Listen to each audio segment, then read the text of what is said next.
అందరికీ నమస్కారం. అమ్మ భాష యూట్యూబ్ ఛానల్ వీక్షకులకి స్వాగతం. ఈరోజు మనం 10వ తరగతి తెలుగు వాచకంలోని డాక్టర్ సి నారాయణ రెడ్డి గారు రచించినటువంటి జీవన భాష్యం అనేటటువంటి పాఠ్యాంశం గురించి తెలుసుకుందాం.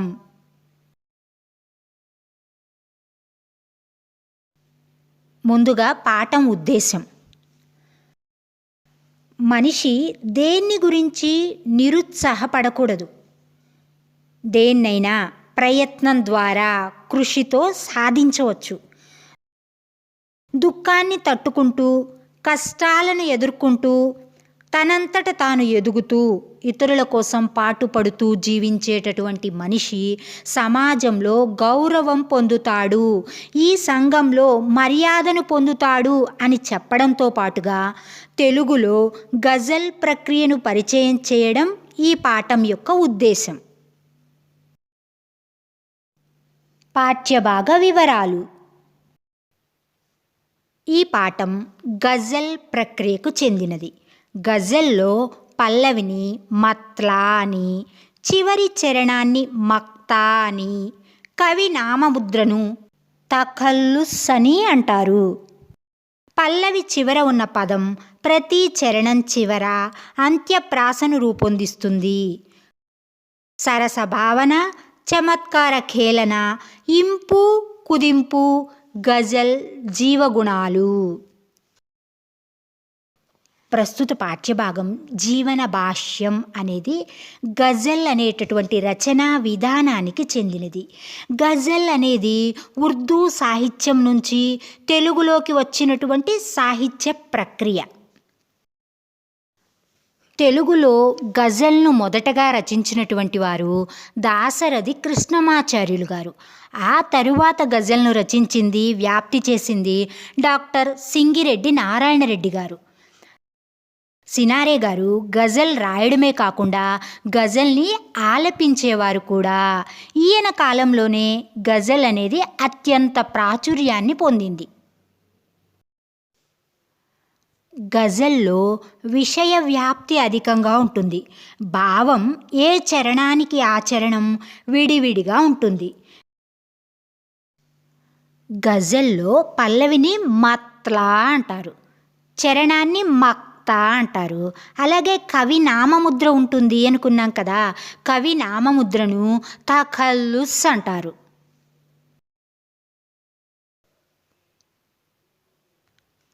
ప్రస్తుత పాఠ్యభాగం డాక్టర్ సి నారాయణ రెడ్డి సమగ్ర సాహిత్యం 6వ సంపుటిలోని తెలుగు గజళ్ళులోనిది.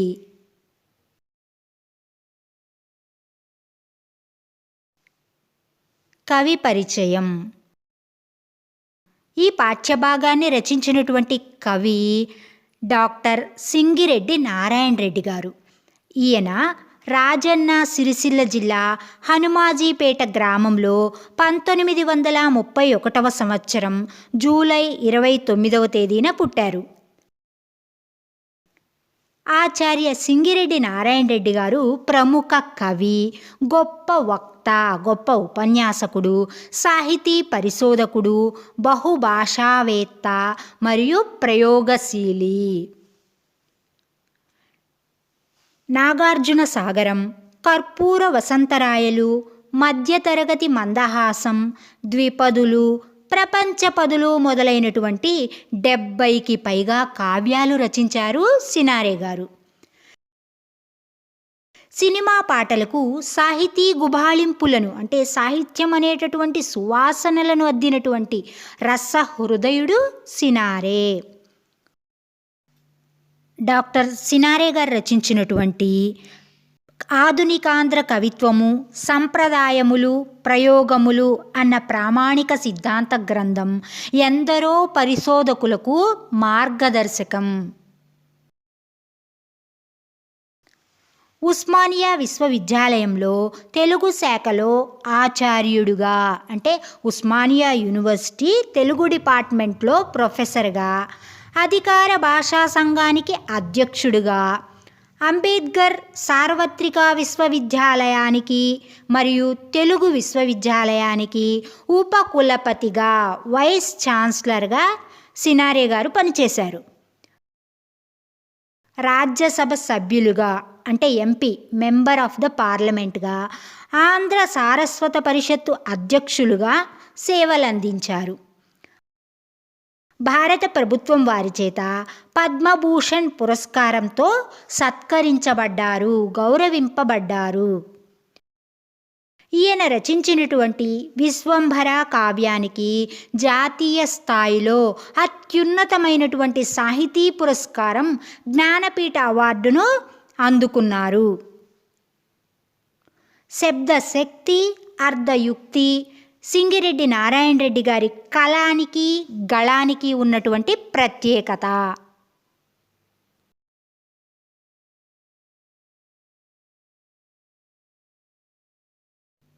ప్రవేశికలోకి ప్రవేశిద్దాం. ఏ ఆటంకాలు లేకుండా సాఫీగా జరిగే ప్రయాణానికి ప్రత్యేకమైన గుర్తింపు ఉండదు. అనేక రకాల అవరోధాలను, ఆటుపోట్లను అనుభవిస్తూ విజయాన్ని సాధించడంలోనే ఆనందము, సంతృప్తితో పాటు నిజమైనటువంటి గుర్తింపు లభిస్తుంది. అంటే ఏంటంటే ఎటువంటి అడ్డంకులు, ఆటంకాలు లేకుండా, ఎగుడు దిగుళ్ళు లేకుండా తిన్నగా ప్రయాణం జరిగిందనుకోండి, ఆ ప్రయాణానికి ఒక ప్రత్యేకమైనటువంటి గుర్తింపు ఉండదు. అనేక రకాలైనటువంటి అడ్డంకులు, ఆటుపోట్లు అంటే మనకు ఎదురయ్యేటటువంటి కష్టాలు, ఒత్తిడులు, మన జీవితంలో అప్స్ అండ్ డౌన్స్ ఎదురవుతూ ఉంటాయి కదా, అలా ఆటుపోట్లను అనుభవిస్తూ విజయాన్ని సాధించడంలోనే ఆనందం ఉంటుంది, సంతృప్తి కూడా ఉంటుంది. ఆ ఆనందము, సంతృప్తితో పాటుగా నిజమైనటువంటి గుర్తింపు లభిస్తుంది. అటువంటి అనేక జీవన విలువలను ఉద్బోధించే, ఉపదేశించే మానవ వికాస భాష్యాన్ని ఇప్పుడు మనం విందాం.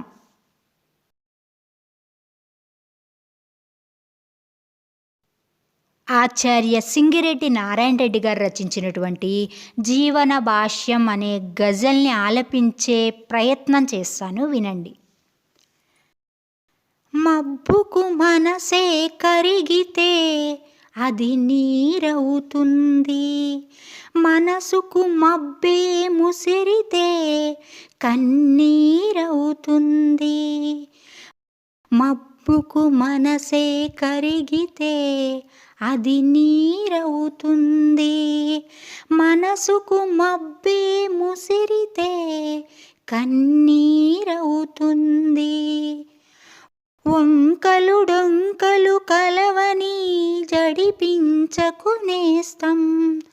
జంకని అడుగులు కదిలితే అది దారవుతుంది.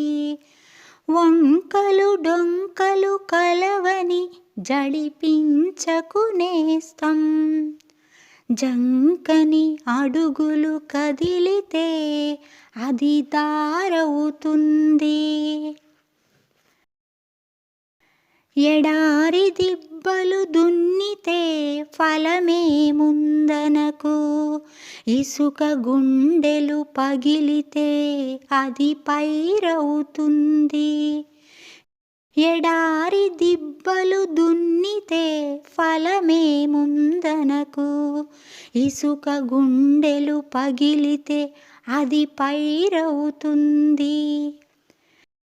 మనిషి మృగము ఒకటని అనుకుంటే వ్యర్థం, మనుషులు 10 కూడితే ఒక ఊరవుతుంది. మనిషి మృగము ఒకటని అనుకుంటే వ్యర్థం, మనుషులు 10 కూడితే ఒక ఊరవుతుంది. ఎంతటి ఎత్తులకెదిగినా ఉంటుంది పరీక్ష, హిమగిరి శిరసే మాడితే అది ఏరవుతుంది. ఎంతటి ఎత్తులకెదిగినా ఉంటుంది పరీక్ష, హిమగిరి శిరసే మాడితే అది ఏరవుతుంది.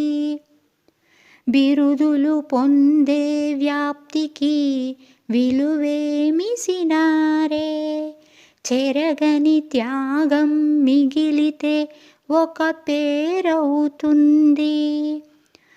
బిరుదులు పొందే వ్యాప్తికి విలువేమి సినారే. చెరగని త్యాగం మిగిలితే ఒక పేరవుతుంది.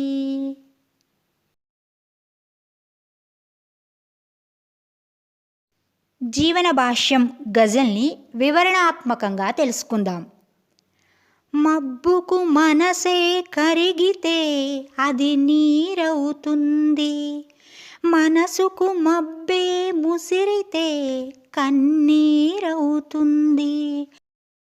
మబ్బులు అంటే మేఘాలు నల్లగా కారు మబ్బులు కమ్మాయనుకోండి, అప్పుడు వర్షం వస్తుంది అని మనకు అర్థమవుతుంది. మబ్బుకి మనసు కరిగితే అది వర్షం అవుతుంది అంటున్నారు. అంటే నీటితో నిండినటువంటి మబ్బులు మేఘాలు తేమతో బరువెక్కితే వర్షమై అవి భూమి మీద కురుస్తాయి. ఆ వర్షం సకల ప్రాణికోటికి కూడా ఆనందదాయకం, హర్షదాయకం. కేవలం మానవులకే కాదు, జంతువులు, పశుపక్షాదులు, చెట్టు ఇలా అన్నిటికీ కూడా వర్షం అనేది సంతోషాన్ని కలిగిస్తుంది. అలాగే మనసుకు మబ్బు ముసిరితే కన్నీరవుతుంది అంటున్నారు.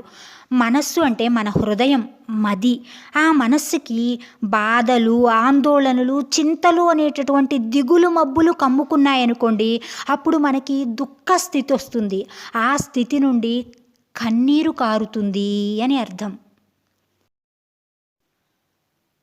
వంకలు డొంకలు కలవని జడిపించకునేస్తం. జంకని అడుగులు కదిలితే అది దారవుతుంది. ఇక్కడ కవి ఏం చెప్తున్నారంటే, మనం ఒక లక్ష్యాన్ని సాధించాలనుకోండి, అలా లక్ష్యాన్ని సాధించాలి అని బయలుదేరినప్పుడు మనకి అడుగడుగునా కూడా ఎన్నో కష్టాలు, అడ్డంకులు, అవరోధాలు ఎదురవుతూ ఉంటాయి. మనల్ని ఈ లోకం భయపెడుతుంది, దీన్ని నువ్వు సాధించలేవు, అది ముళ్ళదారి, ఎన్నో కష్టాలు ఎదురవుతాయి అంటూ భయపెడుతుంది. కానీ మనం ఆ మాటలకు భయపడకూడదు, నిరుత్సాహపడకూడదు అని ఇక్కడ కవి చెప్తున్నారు. ఈ లోకం మనల్ని జడిపించినప్పటికీ కూడా నిరుత్సాహపడకుండా ముందుకు నడిస్తే విజయం అనేది లభిస్తుంది. అలా జంకని అడుగులు కదిలితే అది దారి అవుతుంది. అంటే మనం సాధించినటువంటి విజయం నలుగురికి స్ఫూర్తిగా నిలుస్తుంది. ఆ స్ఫూర్తే నలుగురు అనుసరించేటటువంటి దారిగా మారుతుంది.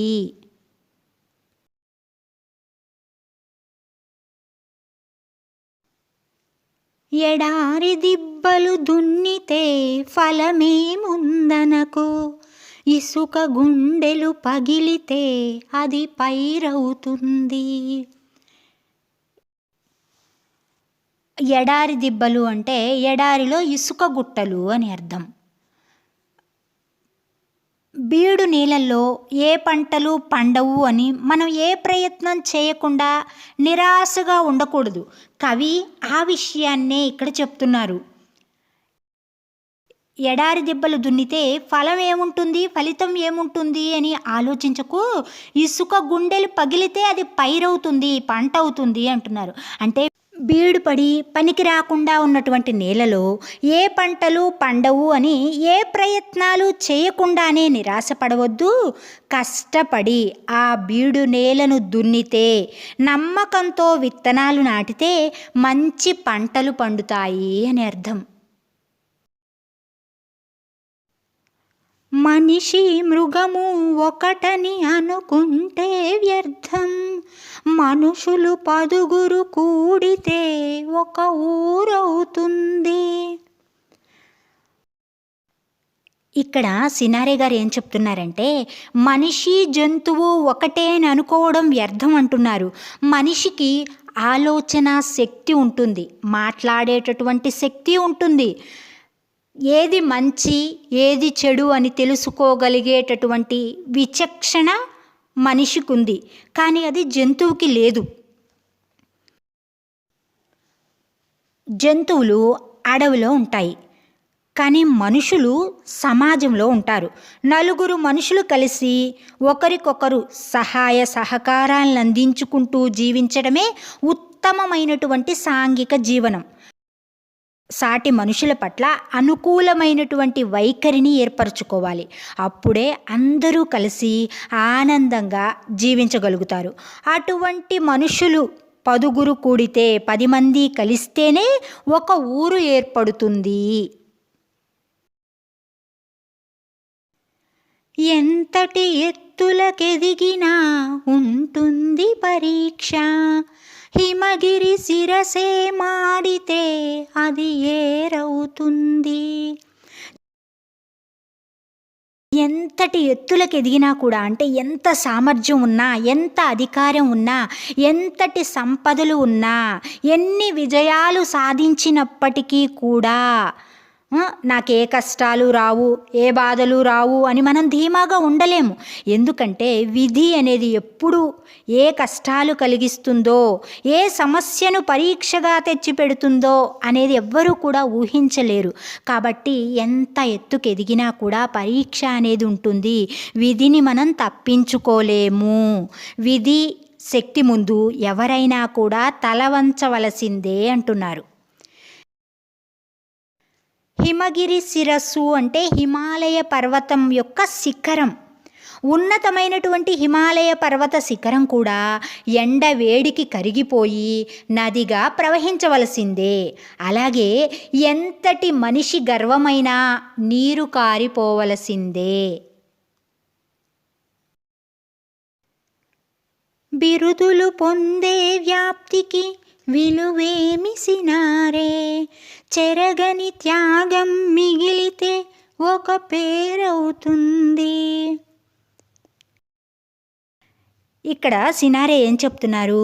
బిరుదులు పొందే వ్యాప్తికి విలువేమి అంటున్నారు. అంటే మన పేరు ఈ ప్రపంచానికంతా తెలిసేలాగా పేరు పొందామని, ఎంతో ప్రతిష్ట ఉందని, మనకి ఎన్నో బిరుదులు ఉన్నాయి, సత్కారాలు పొందాము అని అనుకోవడంలో నిజమైనటువంటి విలువ లేదు, నిజమైనటువంటి గుర్తింపు లేదు అంటున్నారు సినారే. మరి ఎలాంటి గుర్తింపు, ఎలాంటి విలువ కావాలి, లేదా ఎలాంటి గుర్తింపు ఉంటే మన పేరు శాశ్వతంగా నిలిచిపోతుంది అంటే, మానవాళికి పనికి వచ్చేటటువంటి గొప్ప పని, చెరగని త్యాగం చేస్తేనే ఆ మనిషి యొక్క పేరు చరిత్రలో చిరస్థాయిగా నిలిచిపోతుంది అంటున్నారు.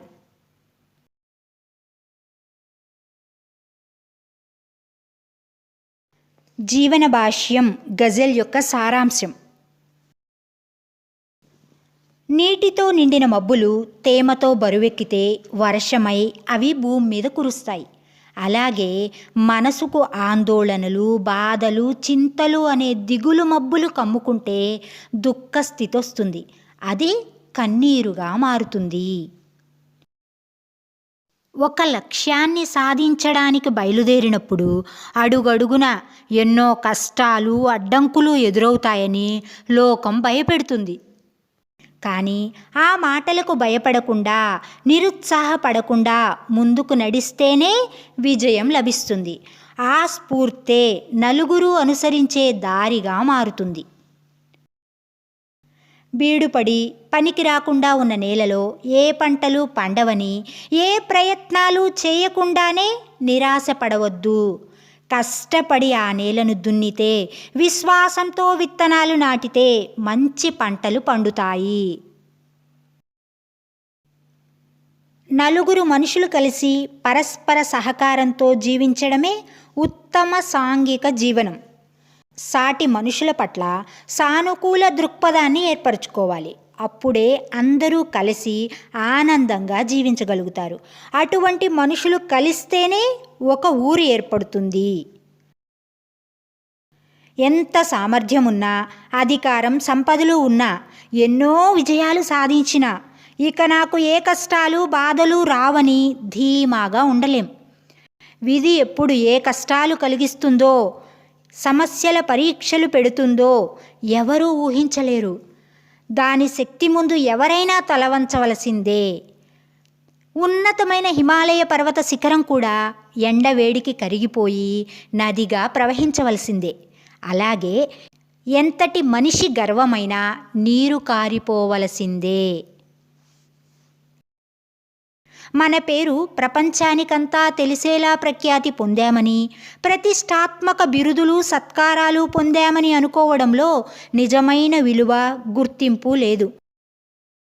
మానవాళికి పనికి వచ్చే గొప్ప పని, చెరగని త్యాగం చేస్తేనే ఆ మనిషి పేరు చరిత్రలో శాశ్వతంగా నిలిచిపోతుంది. సినారే గారు రచించినటువంటి జీవన భాష్యం అనే పాఠ్యాంశం గురించి తెలుసుకున్నారు కదా. మరో పాఠంతో మళ్ళీ కలుద్దాం. ధన్యవాదాలు.